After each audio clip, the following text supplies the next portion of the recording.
कहानी का आगाज होता है गांव सलामतपुर से, जहां जादू करना सख्ती से मना था। गांव के बुजुर्गों के मुताबिक जादू से ज्यादा नुकसान होता है बजाय फायदा के, और उसका इस्तेमाल गांव में फसाद और बेचैनी फैला सकता है। गांव में एक नौजवान लड़की फातिमा रहती थी, जिसे बचपन से ही जादू में दिलचस्पी थी। एक रोज फातिमा को एक पुरानी किताब मिली जिसमें जादू की तालीमात मौजूद थीं। फातिमा ही जादू में दिलचस्पी थी कि जब उस किताब पर नजर पड़ी तो वो उसे पढ़ने लगी, लेकिन उसके दिल में ये खौफ भी था कि गांव के कवानीन के मुताबिक जादू करना मना है। फातिमा ने अपने दिल की सुनी और किताब की तालीमात के मुताबिक छोटे मोटे जादू करने शुरू कर दिए। इब्तदा में इसने जादू का इस्तेमाल सिर्फ अच्छाई के लिए किया, जैसे कि मरीजों की मदद करना या फसलों को बचाना, लेकिन जल्द ही उसके जादू के असरात गांव में नजर आने लगे।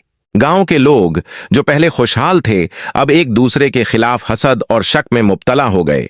जादू की वजह से कई मामलात में बेआतिदाली और इख्तिलाफात जन्म ले रहे थे। फातिमा ने देखा कि जादू ने गांव की सादगी और खुशियों को कैसे मुतासिर किया है।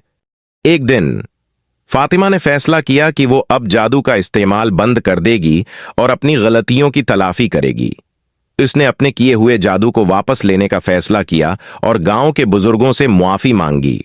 बुजुर्गों ने फातिमा की बात सुनी और उसे मुआफ कर दिया, लेकिन उन्होंने गांव के लोगों को यह सबक दिया कि जादू जैसी ताकतों का इस्तेमाल जिंदगी के फितरी तवाजुन को बिगाड़ सकता है और उससे ज्यादा नुकसान हो सकता है।